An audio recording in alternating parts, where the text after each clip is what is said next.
Blaise Pascal est né le 19 juin 1623 à Clermont-Ferrand, qui s'appelait alors Clermont tout court. Et il est mort le 19 août 1662 à Paris.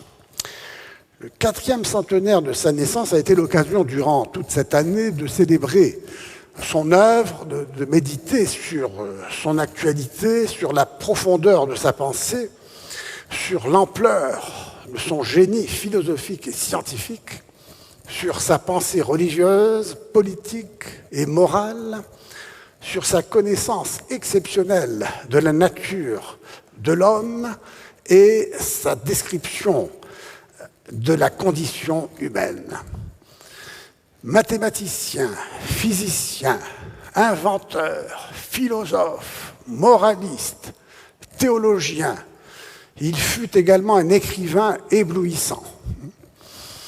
Savant et croyant, il approfondit sa foi après une bouleversante expérience mystique qu'il appelait la nuit de feu du 3 novembre 1654 et en tire les conséquences théoriques et pratiques.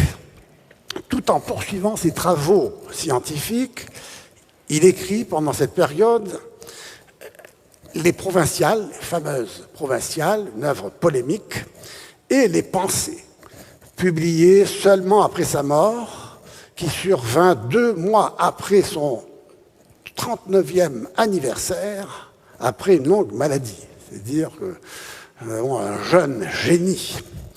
Ces pensées interrogent aujourd'hui encore notre monde en proie à la division, qui professe l'athéisme, s'expose au nihilisme, oscille entre l'ennui de vivre et l'angoisse de mourir, et rassemble des fragments d'une œuvre que Pascal projetait d'écrire comme une apologétique de la religion chrétienne. L'originalité de son entreprise est de s'appuyer sur l'expérience humaine plutôt que sur la raison, et on verra la raison scientifique, très précisément. À l'âge d'or du Moyen-Âge, Thomas d'Aquin avait montré que la raison naturelle n'est pas incompatible avec la foi. Raison et foi ne s'opposent pas, car la vérité ne contredit pas la vérité, selon une expression empruntée au philosophe musulman Averroès. La scolastique décadente, à partir de Duns Scotus au XIVe siècle, a détrôné la primauté de l'intelligence au profit de la volonté. La foi, désormais, ne s'appuie plus sur la raison, qui deviendra, avec Luther même, la prostituée du diable, tant elle avait mauvaise réputation, cette raison. Au temps de Pascal, la situation se complique avec l'apparition de la raison scientifique, comme je l'ai mentionné. La raison triomphe de la foi, devenue douteuse, avec Descartes, qui prend pour modèle de la pensée philosophique la pensée scientifique inspirée de la physique mathématique de Galilée. La raison naturelle, comme je l'appelle pour la distinguer de la raison scientifique, la raison naturelle est ainsi stérilisée et les preuves classiques de l'existence de Dieu ne reposent plus sur elle. Les libertins, c'est-à-dire les athées, tels qu'on les appelait au XVIIe siècle, n'auront pas de mal à opposer la raison scientifique à la foi religieuse, reléguée au rang d'une superstition infantile caractéristique de l'âge magique de l'humanité, comme dira Auguste Comte. Devant les progrès de la connaissance scientifique, les libertins jubilent. L'occasion est trop belle de dresser la science contre la religion. La foi appartient désormais au passé et la science à l'avenir. Le progrès sans fin, cette idée athée par excellence, disait la grande Simone Weil, est devenue le seul horizon de l'homme libéré du joug de la conscience morale et religieuse. Mais un problème apparaît toutefois. La conception matérialiste de l'homme le plonge dans la nuit de l'esprit. Et la voix de Pascal s'élève au milieu de la nuit pour faire face aux nouveaux idéologues. L'homme se réduit-il vraiment aux milliards de cellules qui le composent? Fort de son statut de savant, Pascal veut faire entendre la voix du chrétien. La raison naturelle ne sert plus à prouver l'existence de Dieu, d'accord. Mais la raison scientifique parvient-elle à nous faire douter de la foi? L'auteur des Pensées prend le libertin au mot et le met face à lui-même en le poussant jusque dans ses ultimes retranchements. Il le mène au bord du gouffre pour lui donner le vertige et le faire reculer d'effroi. Il lui décrit la misère de l'homme sans Dieu et tourne en dérision l'humanisme athée qui prétend faire de l'homme le centre de lui-même, pour citer Pascal. Or, nous dit Pascal, c'est en acceptant sa misère, c'est-à-dire sa finitude, que l'homme se grandira. Loin d'abandonner l'homme à sa misère, Pascal en exalte la grandeur, qui consiste à se savoir misérable. Telle est l'unique condition d'accéder à la vérité qui dépasse les certitudes naïves du savant qui prend l'exact pour le vrai en soumettant tout à la force du calcul. Ouais. Or, la grandeur de l'homme ne relève pas de l'usage de la force. En rejetant la loi du plus fort, la grandeur change de camp. La vraie grandeur, dit Pascal, répond à une exigence plus profonde qui invite l'homme à reconnaître ses limites, sa finitude. Ainsi, l'humble soumission aux vérités de la foi apparaît comme un défi à l'orgueil prométhéen.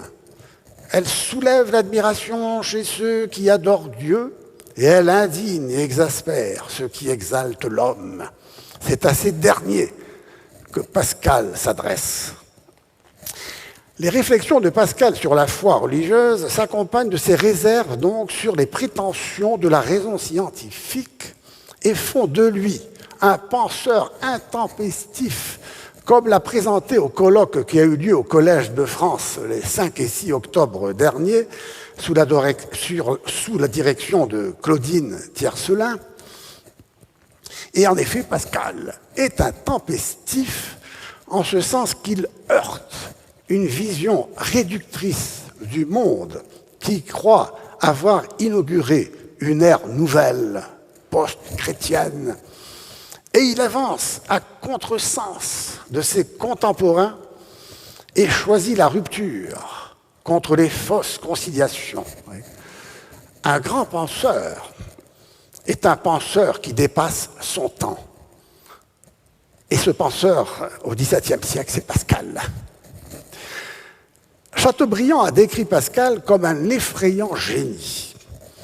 La formule sonnait juste aux oreilles du libertin et n'a pas plu à Voltaire. L'auteur des Pensées, en effet, a pour principal interlocuteur ses amis libertins, d'honnêtes gens, tels Méret et Mitton, avec qui il se réunissait, et chez qui il voulait provoquer un effroi salutaire en leur montrant l'abîme de néant auquel conduit la vie qu'ils ont choisi de vivre. Les libertins sont, au XVIIe siècle, ce que sont les matérialistes, les athées, les hédonistes, aujourd'hui, je dirais de toujours. Ces derniers, nourris de philosophie païenne, des auteurs de la Renaissance, des libres penseurs italiens, prônent, au nom de leur athéisme, un humanisme anthropocentrique affichant une hostilité déclarée envers la religion chrétienne. Dans le royaume de France, au temps de Pascal, les libertins se réclamaient de Montaigne, modèle du sceptique qui se fonde sur le relativisme engendré par la multiplicité et la diversité des institutions, des coutumes, des croyances.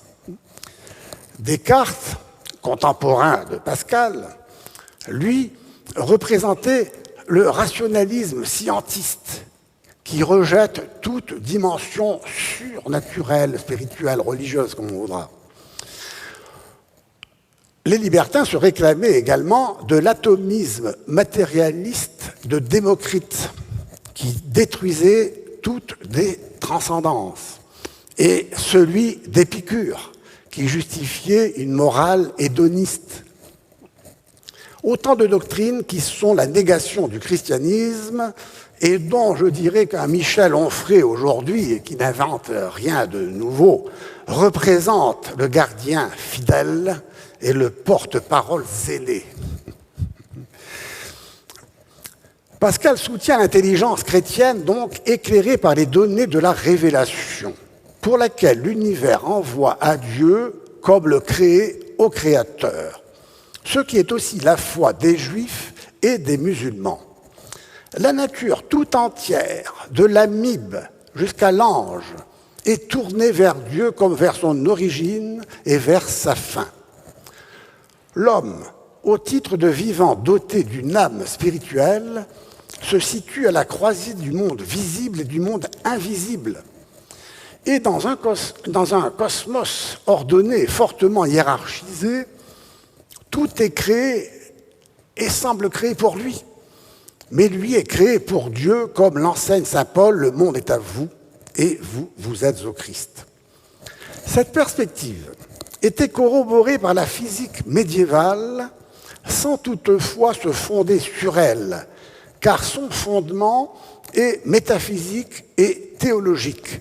Il ne relève pas de la physique scientifique. Or, la conception d'un univers clos et fini a été remise en question par la révolution scientifique des XVIe et XVIIe siècles qui substitue à l'univers médiéval un univers ouvert et infini. Ce qui aujourd'hui, disons-le en passant, est remis en question à son tour par la théorie du Big Bang, pour laquelle l'univers aurait un commencement. Et donc ce qui montre que les théories scientifiques évoluent et qu'il est donc hasardeux de s'appuyer sur la science pour démontrer une vérité métaphysique, transcendante ou définitive. Au temps de Pascal, donc, la Terre n'est plus le centre de l'univers. Elle est devenue une planète errante dans cet infini. L'infini ne se trouve plus donc du côté de la transcendance divine, mais du côté de ce monde-ci. Aux yeux de ceux qui se réclament de la raison devenue scientifique, le sens du sacré se déplace. Le sentiment de sécurité que l'homme éprouvait dans l'ancien système a disparu. Désormais, l'homme est seul sur sa planète voyageuse. Vous savez que le mot planète vient du grec planein, qui signifie errer. Pascal va tirer de cette nouvelle donne une série de conséquences dans le domaine de la connaissance et de l'agir humain. La première d'entre elles est que l'agir humain ne peut se modeler sur le savoir scientifique. Et la deuxième est que le savoir scientifique ne ramène pas à lui seul toute connaissance possible. Il y a un savoir qui est sagesse et une sagesse éclairée par la vérité. Comme Descartes, Pascal était passionné par la science de son temps. Son père l'avait initié très tôt à l'étude scientifique. Avec lui, il participait dès 1635, donc à l'âge de 12 ans, aux réunions de l'Académie fondée par le père Mersenne, où se réunissaient des savants réputés et d'éminents mathématiciens tels Robert Val, Desargues, Fermat, qui est le plus connu. Il y était question des recherches de Galilée et des travaux de Torricelli. La fréquentation de ces personnalités féconda la précocité de Pascal, précocité qui s'est manifestée dans un ouvrage composé en 1640, c'est-à-dire à l'âge de 16 ans, intitulé « Essai pour les coniques », travail dans lequel apparaissent la notion d'infini, apparaissait la notion d'infini à la fois nécessaire et incompréhensible, et nous verrons que la notion d'infini a une grande importance dans la pensée de Pascal. En 1642, il invente la machine arithmétique, dont l'ancêtre de notre machine à calculer.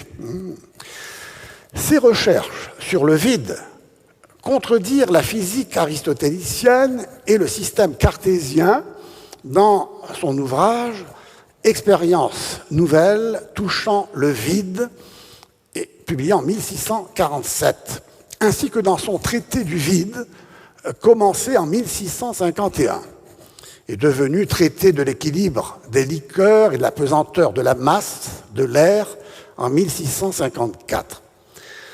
Je cite cette série de recherches parce qu'elle montre en Pascal un champion de la méthode expérimentale et met en relief un trait de son génie pour lequel l'esprit ne peut rien affirmer, et ceci est important, sans le recours à l'expérience. Génie concret, donc, opposé à celui de Descartes, qui procède, même en physique, comme souligne Jean Ménard, grand spécialiste de Blaise Pascal, qui procède par déduction à partir de principes abstraits, alors que la tendance naturelle de l'esprit de Pascal est de fonder la vérité sur les faits. La science moderne présente le caractère de la certitude. Ses résultats et ses conclusions s'imposent nécessairement à tous ceux qui raisonnent justement. Le raisonnement scientifique semble donc pouvoir servir de modèle à tout raisonnement possible, notamment au raisonnement philosophique qui s'est révélé incertain durant toute son histoire. C'est ce modèle qui servira à Descartes pour renouveler la philosophie dans son discours de la méthode. La science d'où il part est la physique mathématique de Galilée, c'est-à-dire la science de la nature. Mais est-il légitime, après en avoir dégagé la méthode, d'appliquer la science de la nature à la connaissance de l'homme? En d'autres termes, peut-on forger la connaissance de l'homme sur le modèle de la science de la nature sans risquer de réduire la vie humaine à une quantité négligeable au nombre de ses cellules, telles parmi des milliards, comme on le sait aujourd'hui? Telles sont les questions posées par les pensées. La science moderne, donc exacte et positive, avait conquis l'autonomie et elle s'est émancipée. Elle a résorbé la philosophie et s'est détachée de la théologie. Elle triomphe aisément des spéculations fumeuses et abstraites de la scolastique décadente du XIVe siècle. À la différence de cette dernière, son objet est précis. Il s'agit du réel, observable, expérimentable, mesurable, quantifiable. La physique mathématisée de Galilée, en affirmant que la nature est écrite dans la langue des mathématiques, a inauguré une ère nouvelle. Le ciel s'ouvre, l'univers semble sur le point de livrer son secret. Grâce à la lunette télescopique, Des étoiles nouvelles s'allument sous le regard émerveillé et ingénu du savant. Désormais, toute certitude doit prendre modèle sur cette science certaine, sur cette science reine. Le monde cesse d'être un mystère qui étonne pour devenir un problème à résoudre. La science ne se rattache plus à la métaphysique, mais à la mathématique, sur laquelle Descartes a décidé de fonder le savoir certain. Quand ce projet se réalisera, la rupture avec le Moyen-Âge sera consommée, les temps modernes pourront commencer. La principale caractéristique de la modernité depuis Descartes est de faire de l'homme le point de départ de la connaissance et de l'action. Désormais, le sujet pensant est un commencement absolu. L'esprit s'identifie à la mensurans, c'est-à-dire à l'esprit mesurant. La mens, en latin, signifie l'esprit, et mensurans, la mesure, ce qui mesure. Et l'esprit devient mesure, ce qui mesure, la source de toute mesure. Et le réel se réduit au mesurable, à l'étendue quantifiable, substantifiée par Descartes. La révolution galiléenne le prouve en montrant que les lois de la nature correspondent, grâce aux mathématiques, aux lois de la raison calculatrice, la raison scientifique. Tout ce qui est réel est rationnel, et tout ce qui est rationnel est réel en tant que mesurable. Ce qui est peut dorénavant se concevoir comme une construction de l'esprit. L'homme peut songer à devenir maître et possesseur de la nature. L'univers cesse de renvoyer à un créateur dont il tirerait son origine. Il renvoie désormais à la raison calculatrice du savant, source unique d'explication universelle, sans nécessité de recourir à la foi en un Dieu créateur. Tel est le contexte dans lequel le chrétien Pascal réfléchit. Et les pensées, avons-nous dit, sont une œuvre inachevée. Elles ne se présentent pas comme un traité ordonné, équilibré, rigoureux. Elles demeurent à l'état de fragments, mais l'ensemble ne manque pas d'unité. Leur état d'inachèvement nous invite à prolonger la méditation qu'elles font naître sans nous enfermer dans la démonstration réductrice du scientifique. Chaque fragment, pris isolément, nous élève d'un coup d'aile de l'ordre naturel des corps à l'ordre des esprits, comme dit Pascal, puis à l'ordre de l'amour, conformément à cette doctrine qu'il met en place, la doctrine des trois ordres.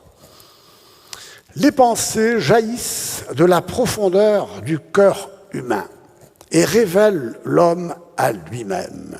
Elles soulèvent les questions qui se posent à ce dernier quand il expérimente l'inquiétude et l'angoisse qui le saisissent, quand il prend conscience qu'il n'est pas qu'un corps, dit Pascal, c'est-à-dire un amas de cellules, quand il se sent perdu dans l'espace infini et son silence éternel, quand il voit que l'homme meurt et n'est pas heureux. Qu'est-ce que l'homme ? Quel est le but de la vie ? Ne se fait-il pas illusion sur sa véritable nature en la réduisant à du mesurable, à du quantifiable ?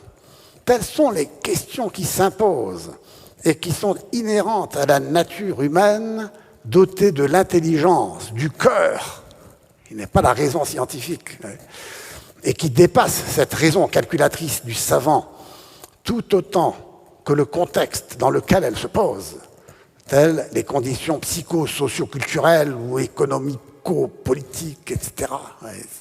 Elle dépasse toutes ces conditions. Descartes, contemporain de Pascal, comme je l'ai dit, a développé, lui, une conception dualiste de la nature humaine. en concevant comme deux substances distinctes la matière identifiée à l'étendue géométrique dont j'ai parlé tout à l'heure, et la pensée réduite à la mens mensurans, à l'esprit mesurant, à la faculté de mesurer. Ainsi, le corps et l'âme, indépendants l'un de l'autre, sont juxtaposés comme deux substances distinctes et ne constituent pas une véritable unité, une unique substance. Le philosophe du cogito les distingue en les séparant, alors que Pascal, et c'est ce qui nous intéresse ici, les unit sans les confondre, comme le montre sa doctrine des trois ordres sur laquelle nous allons nous attarder. Cette doctrine des trois ordres distingue l'ordre des corps, l'ordre des esprits et l'ordre de l'amour ou de la charité.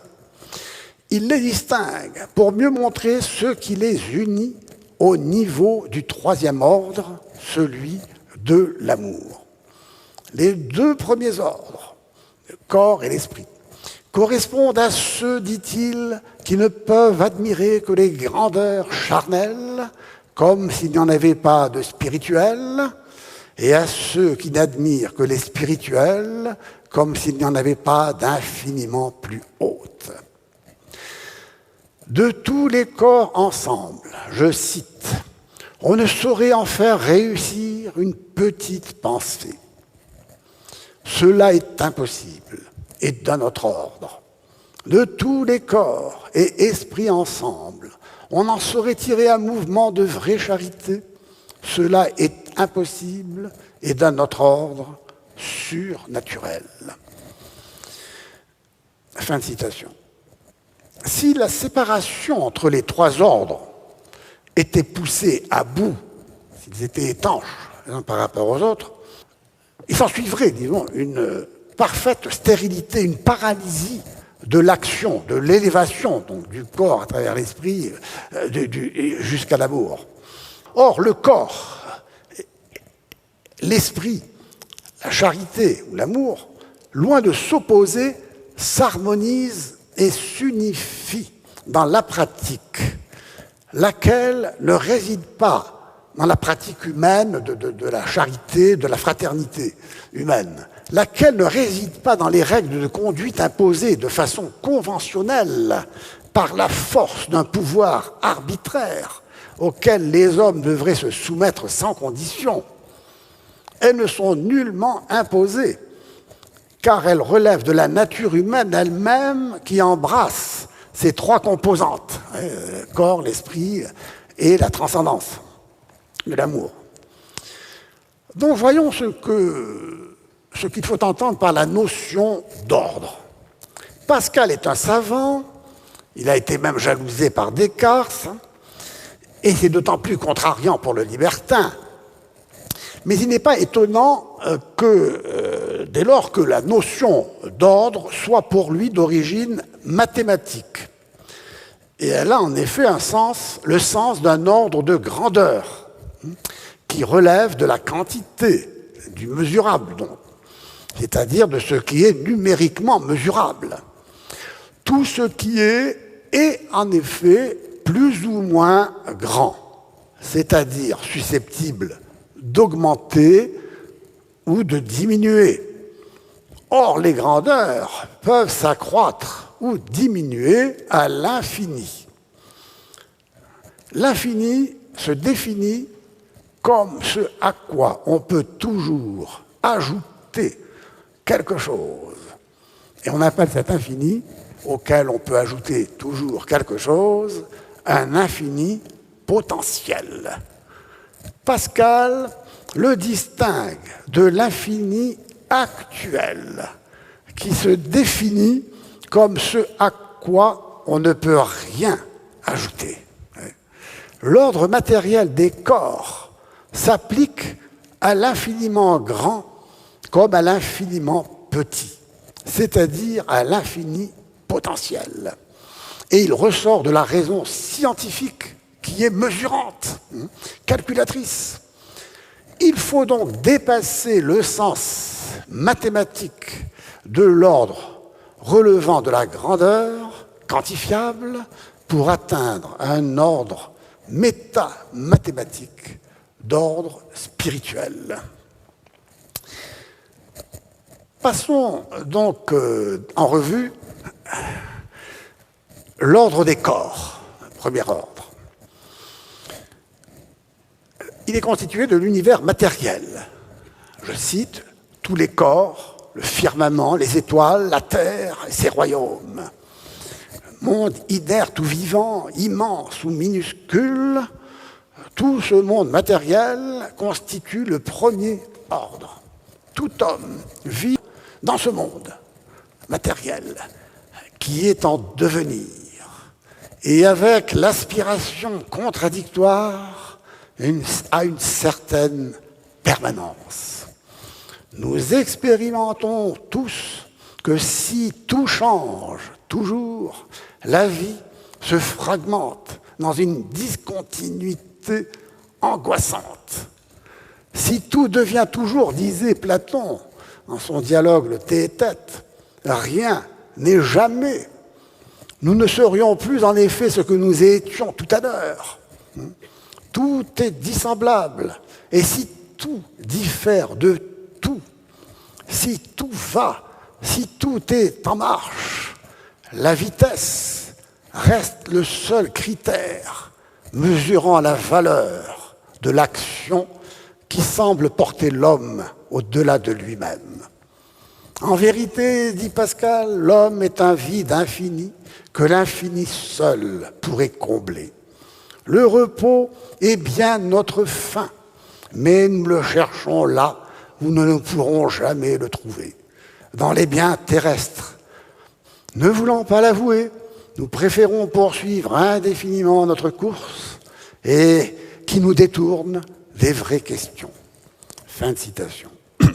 L'homme mortel appartient au premier ordre par son corps, qui se rapporte au sens, c'est-à-dire les jouissances de la chair et de la fortune, la puissance des grands et leur royaume terrestre, toutes choses que Pascal nomme les grandeurs charnelles. Je cite, « Les charnels, écrit-il, sont les riches, les rois. Ils ont pour objet le corps. Les riches amassent les biens et les rois imposent leur domination par la force sur un territoire. L'homme charnel, soumis à ses passions, s'enferme dans l'ordre sensible, tout en étant paradoxalement poussé à en sortir. » Ouais. Il écrit « Nous sommes pleins de choses qui nous jettent au dehors. Nos passions nous poussent au dehors. » Avec profondeur, Pascal voit dans cette poussée hors du monde des sens le désir contradictoire d'y rester en se mentant à soi-même. Le libertin fuit en effet, en vérité, la condition malheureuse qui résulte d'une vie réduite à la poursuite de biens sensibles et éphémères. Il s'étourdit dans ce que Pascal appelle le divertissement, sans voir que le divertissement est la pire des conditions. L'appétit de jouissance, en effet, n'est jamais rassasié par la possession de l'objet qu'il convoite. Le bien recherché une fois acquis engendre l'ennui et la recherche d'un autre bien qui échappe au libertin à mesure qu'il l'approche, de sorte qu'il finit par chercher non point les choses, mais la recherche des choses, non la prise, mais la chasse.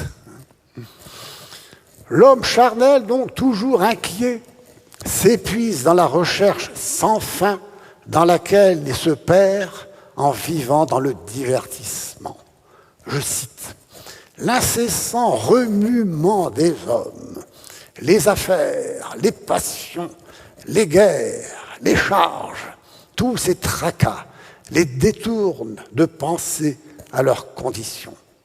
Les hommes se dupent eux-mêmes, disant chercher le repos quand ils cherchent l'agitation. Ce n'est pas la prise qui compte à la chasse, mais la poursuite. Fin de citation. Agir au niveau de l'ordre des corps et celui de la raison calculatrice, c'est en vérité agir sous l'influence d'une force aveugle, celle de puissance trompeuse, l'essence, l'imagination, l'amour-propre, les habitudes, la coutume, les addictions, dirons-nous aujourd'hui, et jusqu'au secret désir de ne pas être détrompé. Tout, à ce niveau, conduit l'homme à l'erreur et à se perdre. L'homme n'est qu'un sujet, dit Pascal, plein d'erreurs, naturel et ineffaçable, sans la grâce. Rien ne lui montre la vérité. Tout l'abuse. Ces deux principes de vérité, la raison et l'essence, outre qu'ils manquent chacun de sincérité, s'abusent réciproquement l'un l'autre. L'essence abuse la raison par de fausses apparences. Et cette même piperie, tromperie, qu'ils apportent à l'âme, ils la reçoivent d'elle. À leur tour, elle s'en revanche. Les passions de l'âme troublent l'essence et leur font des impressions fausses. Ils mentent et se trompent à l'envi. Ce fragment montre que le corps et l'âme agissent l'un sur l'autre, et c'est cela ce qui nous intéresse ici, par rapport à la conception dualiste de Descartes. Et montre que le corps et l'âme ne sont donc pas deux substances séparées, comme l'entend Descartes. Ce que confirme cet autre passage des pensées, je cite, « L'esprit de ce souverain juge du monde n'est pas si indépendant qu'il ne soit sujet à être troublé par le premier tintamarre qui se fait autour de lui. Il ne faut pas le bruit d'un canon pour empêcher ses pensées. Il ne faut que le bruit d'une girouette ou d'une poulie. » Pour le savant Pascal, tous les êtres matériels, loin de se séparer, sont reliés entre eux par le mouvement qui crée un lien permanent de causalité, de sorte que tous sont causés et causants, des plus éloignés aux plus différents. Le moindre mouvement, dit Pascal, importe à toute la nature. La mer entière change pour une pierre. L'homme est aussi un élément de cet univers physique en mouvement, perdu dans l'ample sein de la nature. Il appartient à la terre, humus. Il est né de la poussière et retournera à la poussière. Il lui convient donc d'être humble, humus vient de humus, et de ratifier sa condition physiquement mortelle. L'homme matérialiste, en proie à une force sans nom qui le jette au dehors, se retrouve dans un monde sans signification autre que ce qui est mesurable.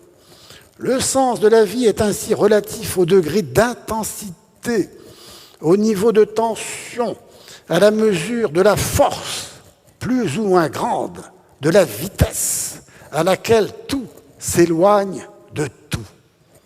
Il ne reste à la vie pour se justifier qu'un misérable droit à la différence, jusqu'à ce que le sentiment de l'absurde surgisse du chaos mental auquel conduit le divorce qui sépare tout de tout.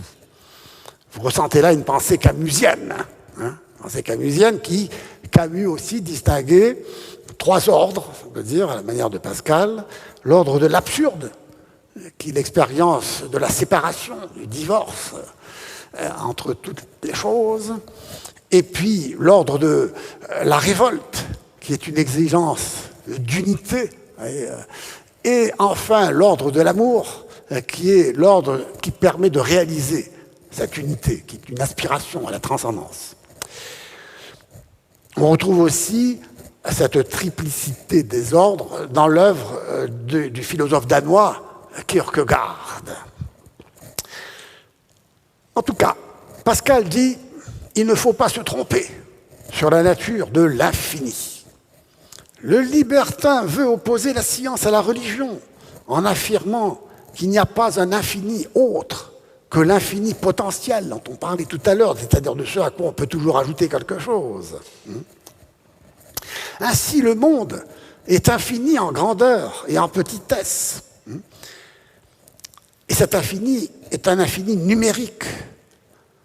Pascal retourne l'argument contre le scientiste qui veut tout expliquer au moyen de la science en mesurant tout au moyen de la raison mesurante, calculatrice, et en réduisant tout aux chiffres, aux zéros.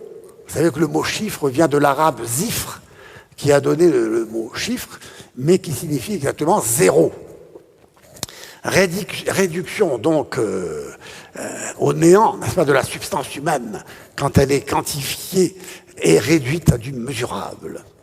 Or, nous dit Pascal, il y a un autre infini que l'infini matériel et mesurable, infini potentiel. Il y a un infini actuel, non mesurable, invisible et indivisible, plus réel que l'infini visible et quantifiable auquel on ne peut rien ajouter. Cet infini est fixe et tel qu'il se trouve dans l'éternité, une et immuable de Dieu.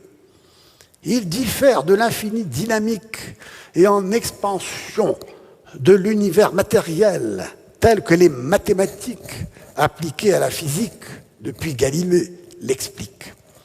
Quand Pascal parle en savant d'un infiniment grand et d'un infiniment petit, il évoque un univers en mouvement qui se déploie dans tous les sens.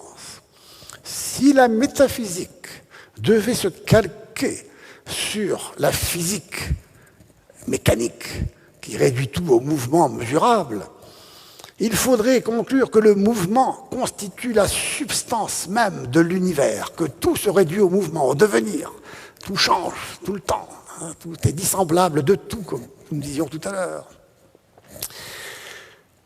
Pascal a lu, un grand auteur probablement, a lu certainement même, un collègue l'a montré, a lu un grand philosophe du XVe siècle, Nicolas de Cuse, pour qui l'univers se confond, et pour la première fois avec lui, avec un mouvement de dépliement à partir d'un pli qui serait tel un point, qui en se déplaçant trace une ligne, laquelle en se déplaçant trace un plan, lequel en se déplaçant crée un volume. Comme ce point qui se déplace, n'est-ce pas, et crée l'univers entier, quoi. Telle est l'explication mathématique et purement mécanique de l'univers. Or, une telle conception doit être dépassée, car elle est en contradiction avec l'idée de création, c'est-à-dire de commencement absolu de ce qui est. Pascal soutient la réalité donc d'un infini spirituel actuel en parfaite discontinuité avec l'infini matériel de la nature. La distance entre l'infini de Dieu et l'infini de la nature, dit-il, est elle-même infinie. Je cite, « La distance infinie des corps aux esprits figure la distance infiniment plus infinie des esprits à la charité. » Le passage d'un ordre à l'autre. Cette pensée s'oppose à la conception anticréationniste d'un univers conçu comme le dépliement continu d'un pli identifié à un point mobile, se déplaçant dans tous les sens, et constituant, donc, et figurant l'univers entier, comme on l'a vu, avec la ligne, la surface, le volume. Pascal recourt à cet exemple mathématique en vue de montrer sur le terrain même du scientifique l'incapacité de ce dernier à saisir une vérité de nature métaphysique et théologique. Il prône une explication non mécaniste de la vérité. C'est pourquoi il n'applique pas à Dieu, mais à la nature, la formule fameuse d'origine néoplatonicienne qui parle de la sphère infinie dont le centre est partout et la circonférence nulle part. Il donne un sens spécifique à cette formule en disant que le centre est mobile et en tant que tel, il ne saurait s'appliquer à l'être immuable et éternel de Dieu. Et il a cette formule admirable et peu citée, l'être est toujours s'il est une foi. Formule très profonde. Le chrétien Pascal veut convaincre en savant qu'il est le libertin, les libertins, ses amis qui se réclament aussi de la science, en leur montrant la nécessité de dépasser les mathématiques, une explication réductrice et purement scientifique de la vie, contre l'objection selon laquelle il est impossible que Dieu soit infini sans partie, par exemple. Non, que Dieu soit infini sans partie, ça veut dire que l'infini, donc ce serait un infini actuel. Il recourt à la géométrie pour réfuter celui qui en use, qui recourt à cet argument, en montrant l'existence, dit-il, d'une chose infinie et indivisible, à savoir un point qui se déplace partout à une vitesse infinie. Je cite, « Croyez-vous qu'il soit impossible que Dieu soit infini, sans partie ?» Oui, répond ses amis les libertins. Je vous veux donc faire voir une chose infinie et indivisible. C'est un point se mouvant partout d'une vitesse infinie, car il est un en tout lieu et tout entier en chaque endroit. Que cet effet de nature qui vous semblait impossible auparavant vous fasse connaître qu'il peut y en avoir d'autres que vous ne connaissez pas encore. Ne tirez pas cette conséquence de votre apprentissage qu'il ne vous reste rien à savoir, mais qu'il vous reste infiniment à savoir. Ce que nous dit Pascal ici, c'est qu'il faut consentir à ignorer ce que la science ne peut démontrer métaphysiquement. Au nom de la raison scientifique, en recourant à cet exemple géométrique du point qui se déplace partout à une vitesse infinie, il veut montrer que la raison doit renoncer à se contredire en niant ceux qui la dépassent. Il n'y a rien de si conforme à la raison que ce désaveu de la raison. Loin donc de nier la foi, la raison y conduit donc si on fait de la raison un bon usage. Je cite, « Si on soumet tout à la raison, notre religion n'aura rien de mystérieux et de surnaturel. Si on choque les principes de la raison, notre religion sera absurde et ridicule. » Oui, Pascal ne renonce pas à la raison, ne condamne pas la raison. Il critique la raison scientifique. Il met en garde contre cette raison scientifique et sa présomption quand elle franchit le seuil de ce qui appartient uniquement au domaine des sciences. Il s'agit donc d'éviter deux excès. Exclure la raison, c'est-à-dire la raison naturelle, et n'admettre que la raison, c'est-à-dire la raison scientifique et calculatrice. Le libertin se trouve donc dans la nécessité de faire un choix, de parier, le fameux pari de Pascal, de parier sur le bon infini. Pascal s'adresse à la raison dont se prévaut le libertin au nom de la science, sans l'obliger à renoncer à la raison, mais à en reconnaître les limites. Je cite, « Si vous gagnez tout. Si vous perdez, vous ne perdez rien. Le pari, pour la foi suppose donc que la foi ne s'oppose pas à la raison si on ne limite pas celle-ci à un usage exclusivement scientifique, quantificateur. La science, œuvre de la raison calculatrice, jette en effet l'homme dans l'immensité muette de l'univers infini et nous force à nous poser cette question que formule Pascal. Qu'est-ce que l'homme, enfin? Un néant à l'égard de l'infini, un tout à l'égard du néant, un milieu entre rien et tout. La raison scientifique réduit tout aux chiffres, comme je l'ai dit tout à l'heure, aux chiffres, aux zéros. La réalité la plus intime des choses lui échappe.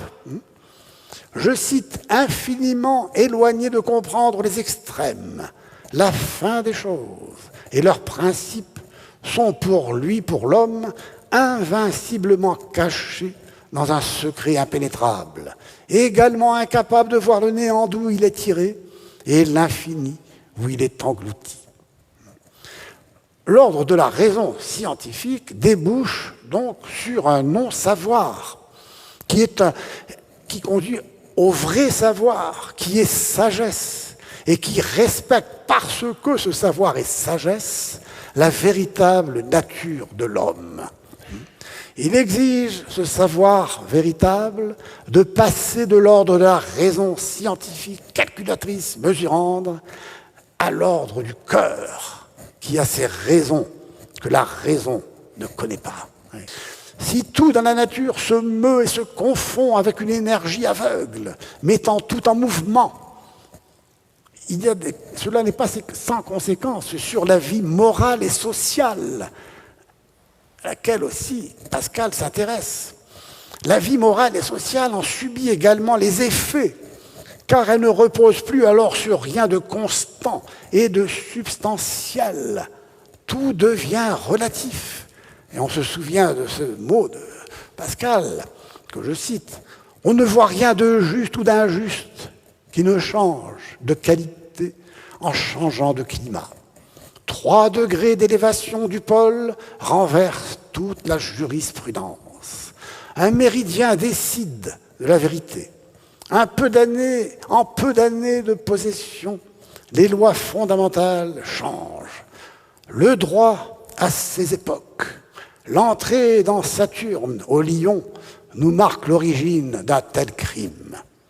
Plaisante justice qu'une rivière borne, vérité au-deçà des Pyrénées, erreur au-delà. La raison scientifique ne mesure que l'énergie de la vitesse avec laquelle tout se déplace dans l'univers. L'appliquer à l'étude de la vie en société, de la vie personnelle, ne peut justifier les lois établies qu'en recourant à la force du nombre, du calcul, des statistiques. L'idéologie scientiste met ainsi la justice au service de la force. Autrement dit, elle justifie la force au lieu de l'exorciser. Je cite, « Faute de ne pouvoir faire que la justice soit forte, on a fait en sorte que la force fût juste. » Il s'ensuit que nul ne sait plus ce qui est réellement juste. Et sous le masque de la vertu, la justice se ramène à surveiller et punir. Cela vous rappelle quelque chose. Au lieu de rendre à chacun son dû, elle perd son statut de vertu cardinale. Or, la force aveugle ne peut engendrer l'injustice. Aristote affirmait que l'injustice consiste à traiter également des êtres inégaux, à nier la nature, c'est-à-dire à vider de sa substance la vie humaine en la réduisant à une quantité négligeable et manipulable à loisir. Et dans ce cas, la force est légitimée, et c'est pourquoi il faut dépasser ce stade auquel appartient la conception dénoncée par Michel Foucault du pouvoir. Passons de l'ordre des corps à l'ordre des esprits. L'homme n'appartient pas seulement au premier ordre, car il n'est pas qu'un corps. Je cite. Prétendent-ils nous avoir bien réjouis de nous dire qu'ils tiennent que notre âme n'est qu'un peu de vent et de fumée, et encore de nous le dire d'un ton de voix fier et content. Est-ce donc une chose à dire gaiement, et n'est-ce pas une chose à dire tristement, au contraire, comme la chose du monde la plus triste? Fin de citation. Le sombre tableau que Pascal brosse à loisir de l'homme charnel, comme il dit, ne met l'accent sur les ombres qu'en vue de conduire ce dernier à élever le regard, conformément à son projet apologétique. La condition humaine ne reste pas enfermée dans l'ordre matériel des corps. Rien ne lui interdit d'accéder aux ordres supérieurs. Il n'y a pas étanchéité entre les ordres. L'existence de l'esprit est évidente. L'homme est plus qu'un corps, puisqu'il connaît les corps. Je cite. Il est impossible que la partie qui résonne en nous soit autre que spirituelle, n'y ayant rien de si inconcevable que de dire que la matière se connaît soi-même. Si nous sommes simplement matériels, nous ne pouvons rien connaître du tout. Un autre fragment dit « Je puis bien concevoir un homme sans mains, pieds, tête, car ce n'est que l'expérience qui nous apprend que la tête est plus nécessaire que les pieds. Mais je ne puis concevoir l'homme sans pensée. Ce serait une pierre ou une brute. » Esprit, pensée, raison sont des termes synonymes sous la plume de Pascal. L'ordre spirituel est défini par la pensée et par la connaissance. Ainsi, les grandeurs de cet ordre sont des productions de la pensée, telles les inventions utilitaires que Pascal lui-même a inventées, comme la brouette, la machine arithmétique, les découvertes scientifiques, le calcul des probabilités, la pression atmosphérique. Pour passer de l'ordre des corps à l'ordre des esprits, il suffit de penser. L'intelligence s'éveille au contact de la réalité, fût-elle la plus sordide, et ouvre l'accès aux réalités spirituelles. Si Pascal décrit la misère de l'homme charnel en tant que corporel, il n'en exalte pas moins la grandeur de l'homme en tant qu'esprit. Je cite, « Penser fait la grandeur de l'homme. Toute la dignité de l'homme est en la pensée. Par l'espace, l'univers me comprend et m'engloutit comme un point. Par la pensée, je le comprends. » Si la pensée est supérieure, elle doit commander au sens et expliquer l'homme à lui-même, même si elle est souvent humiliée devant son impuissance à vaincre les passions. Je cite, « S'il se vante, je l'abaisse. S'il s'abaisse, je le vante. Et je le contredis toujours jusqu'à ce qu'il comprenne qu'il est un monstre incompréhensible. » Pascal vise en disant cela l'humanisme anthropocentrique et matérialiste de ses amis libertins, impuissants à conjurer l'inquiétude qui étreint l'homme déchu et augmente cette inquiétude, d'autant plus qu'il réfléchit sur sa condition à la recherche de sa place dans l'univers, à la recherche de son origine, de sa destinée, et que, à mesure qu'il réfléchit, les opinions diverses et contradictoires ne cessent de s'accumuler dans sa pensée désorientée. Ouais. Pascal décrit avec complaisance cette inquiétude parce qu'elle peut avoir un effet bienfaisant. En marquant l'échec de l'humanisme athée, elle prépare l'accès au troisième ordre, celui de la charité, de l'amour. dont l'exemple le plus parfait est l'amour du Christ qui est allé jusqu'à donner sa vie pour ses amis. Je cite, « Il est bon d'être lassé et fatigué par l'inutile recherche du vrai bien afin de tendre les bras au libérateur et l'entendre dire « Je t'ai aimé plus que tu n'as aimé tes souillures. » Extraordinaire. Si l'ordre des corps révèle la condition misérable de l'homme charnel, ce dernier n'en appartient donc pas moins à l'ordre des esprits qui fait sa grandeur. Aussi lourde que soit sa misère, elle est contrebalancée par sa grandeur. La grandeur de l'homme est de se reconnaître misérable, certes. Elle se manifeste dans l'exercice de la pensée qui lui permet de dominer ceux-là même qui l'écrasent. Je cite, « L'homme n'est qu'un roseau, le plus faible de la nature, mais c'est un roseau pensant. Il ne faut pas que l'univers s'arme pour l'écraser. Une vapeur, une goutte d'eau suffit pour le tuer. Mais quand l'univers l'écraserait, l'homme serait encore plus noble que ce qui le tue, puisqu'il sait qu'il meurt.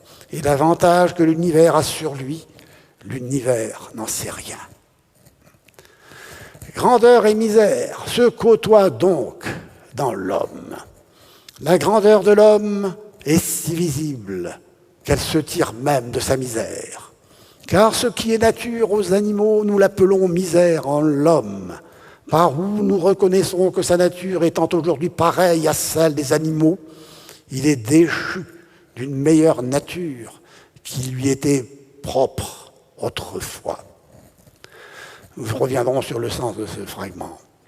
En reconnaissant sa misère, l'homme expérimente qu'il n'est pas fait pour elle et porte en lui la trace d'une grandeur perdue à laquelle, en vérité, appartenait ce qu'il est en profondeur. Toutes ces misères-là même prouvent sa grandeur. Ce sont des misères de grand seigneur, misères d'un roi dépossédé. Misère et grandeur sont deux aspects de la nature humaine authentique.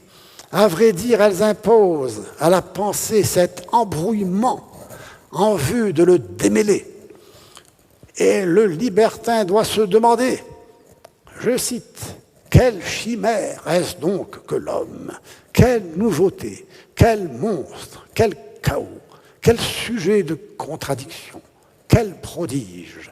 Juge toute chose, imbécile ver de terre, dépositaire du vrai, cloaque d'incertitude et d'erreur, gloire et rebut de l'univers. » L'expérience du déchirement et du sentiment de l'absurde fait naître en nous, en l'homme, l'aspiration à l'unité. Dans le deuxième ordre, l'ordre des esprits, c'est cette recherche de l'unité qui s'exprime, qui se révèle, et qui se révèle être une exigence de l'intelligence, de la pensée et de ce qu'il y a de plus élevé et de plus profond dans l'homme que Pascal appelle le cœur. Cette exigence exprime la nature de l'homme, ce vivant doté de raison, qui se révolte contre le non-sens d'un monde livré à la division et à la folie. La révolte est donc une expression de la nature humaine, la nature rationnelle de l'homme. Or, nous vivons dans un contexte qui nie cette nature. L'homme est devenu une aventure, soumis à la loi de la séparation, de la division. Abandonné à lui-même, il est soumis à la différence qui le conduit à se dissocier de lui-même et des autres, et à l'atomisation de la société qui le pousse à la revendication d'une indifférenciation universelle allant jusqu'à la suppression de la différence sexuelle, comme on dit aujourd'hui. On passe d'un extrême à l'autre, d'une différenciation qui sépare les hommes, qui atomise la société, à la revendication d'une destruction de toutes les différences dans l'indifférenciation généralisée qui va jusqu'à nier la différence sexuelle, comme on le sait aujourd'hui à travers toutes ces théories du genre, etc. Telle est la contradiction qui suit la négation de la nature humaine. Si en effet l'homme n'est pas un vivant doté de raison, s'il est exonéré d'une essence qui le détermine à être ce qu'il est, il est condamné à renoncer à toute identité, à s'inventer. Comme dirait Sartre, l'homme est un projet. Or, il ne peut y parvenir sans se faire violence. Aristote définissait la violence, je l'ai dit, comme la négation de ce que l'on est, de ce qui est, de la nature. Il l'a dénoncé pour défendre l'homme contre lui-même au nom de la nature humaine. Le rejet de la nature humaine est en vérité, en effet, une négation de l'homme, une négation idéologique de l'homme.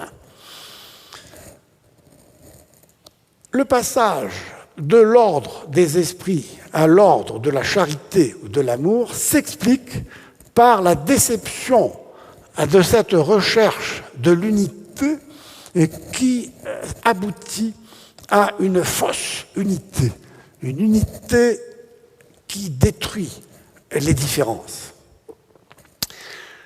De même que l'homme est poussé à passer de l'ordre des corps à l'ordre des esprits, il est poussé à passer au-delà de ce deuxième ordre. Il y a en effet un au-delà de la raison scientifique, un au-delà de tout ce qui est mesurable, pour laquelle l'infini, pour laquelle, raison scientifique, l'infini actuel n'est jamais donné, puisqu'il n'est pas mesurable. Il y a en effet un infini qui ne repose pas sur la réunion de tout ce sur la division. Ils ont un infini qui serait toujours ce à quoi on apporte, qui se définirait, comme je l'ai dit, par le fait qu'on ajoute toujours quelque chose. Ce à quoi on peut ajouter toujours quelque chose, donc qui est divisible. Non, il y a un infini indivisible, qui n'est pas d'ordre physique, mais d'ordre métaphysique. Et le géomètre lui-même, et le mot géomètre il faut le prendre dans un sens large, au sens de mathématicien, chez Pascal, le géomètre lui-même doit y convenir. Il n'y a point de géomètre qui ne croit l'espace divisible à l'infini, et néanmoins, il n'y en a point qui comprennent une division infinie. C'est-à-dire que la division à l'infini conduit au chaos et à l'inintelligibilité. S'il y a un infini, cet infini doit être indivisible. C'est l'infini actuel, c'est l'infini à quoi on ne peut rien ajouter. C'est un infini incompatible avec la divisibilité indéfinie, c'est-à-dire mesurable, quantifiable. La raison se laisse donc embarrasser, la raison du géomètre, elle se laisse embarrasser et même confondre en se perdant dans une division sans fin, dans un calcul infinitésimal. Seul accède à la perfection de l'infini actuel, au-delà duquel il n'y a rien, ce que Pascal appelle le cœur. Le cœur est cette faculté supérieure à la raison qui va plus loin qu'elle dans l'appréhension du réel. L'esprit de géométrie se rend faux et insupportable, imperméable aux enseignements de l'expérience et sourd au monde réel et de la vie, parce qu'il ne juge pas selon la vérité des choses. Or, dit Pascal, il ne faut pas juger la nature selon nous, mais selon elle. En d'autres termes, ce qui est ne se réduit pas à sa représentation, à sa mesure, à son calcul. Nous avons beau enfler nos conceptions au-delà des espaces imaginables, nous n'enfantons que des fantômes au prix de la réalité des choses. La vérité des choses ne se trouve pas dans une formule mathématique, dans une proposition logique, une équation, mais dans la réalité, quand bien même cette réalité échappe à notre compréhension scientifique. Tout ce qui est incompréhensible, entre parenthèses scientifiquement, ne laisse pas d'être. Donc, tout ce qui est incompréhensible scientifiquement ne laisse pas d'être. La réalité extérieure à l'esprit, qui est là, à l'extérieur de ce que je peux penser, indépendamment de ce que je peux appréhender avec ma pensée. Ici, Pascal vise le cogito ergo sum, je pense donc je suis. L'être ne se réduit pas à la pensée. Quand il s'agit de connaître la réalité, c'est à la réalité qu'il faut s'adresser. Dit Pascal. Vous souvenez que Pascal était un homme qui recourt à l'expérience, au contraire de Descartes, qui procède par déduction. Et quand il s'agit de la réalité humaine, de la vie humaine, la science de l'homme relève de la morale, non des sciences quantitatives de la nature et de la mathématique, laquelle se révèle, je cite, inutile en sa profondeur pour la vie. Je cite, « Vanité des sciences. La science des choses extérieures ne me consolera pas de l'ignorance de la morale au temps d'affliction.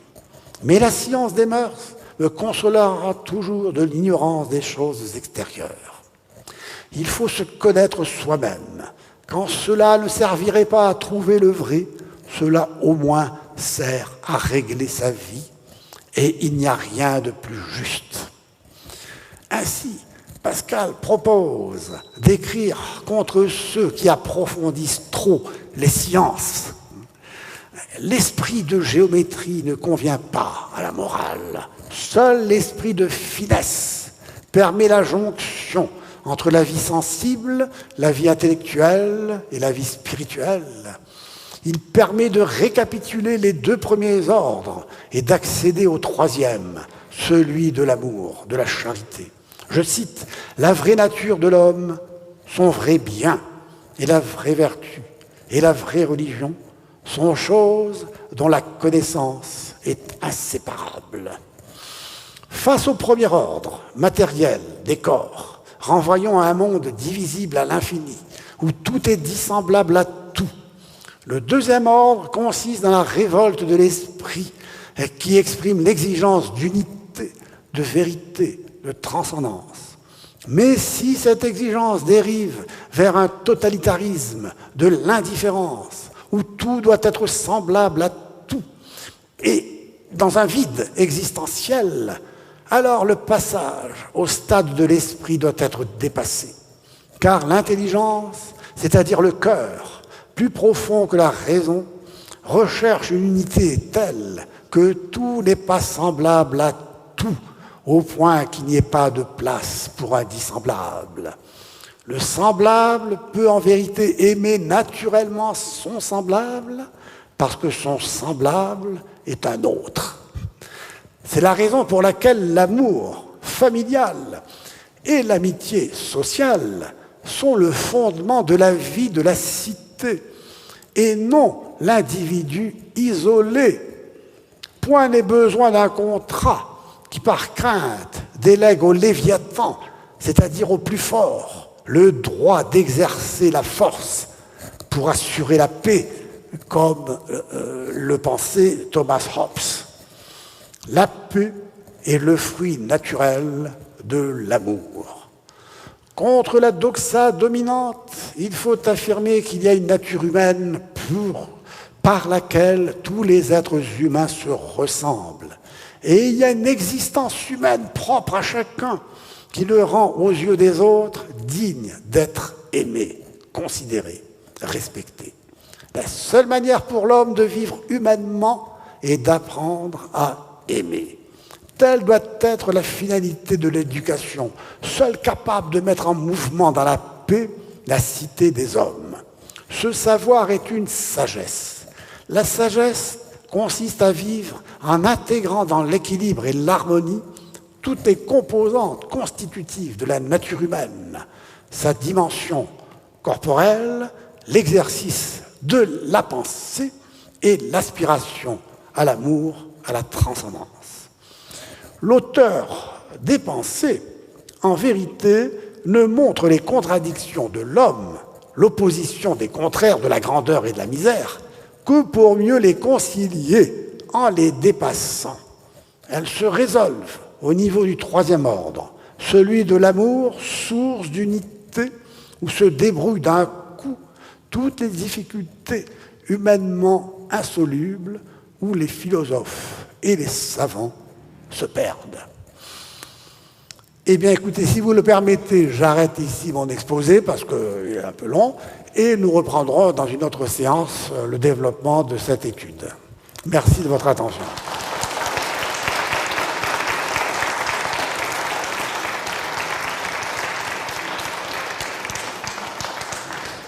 Donc, je vous ai oublié de vous dire que j'avais publié un livre sur Pascal, penseur de la grâce, aux éditions Teki. Vous pouvez trouver ça et le commander sur Internet. Blaise Pascal, penseur de la grâce. C'est une étude que j'ai faite avec les grands spécialistes Philippe Sellier, Jean Ménard, Gérard Ferrérol, Hélène Michon, avec qui j'avais organisé un colloque à l'université à Rennes, et où nous avions étudié les pensées de Pascal à la lumière des écrits sur la grâce que Jean Ménard a publiés, édités.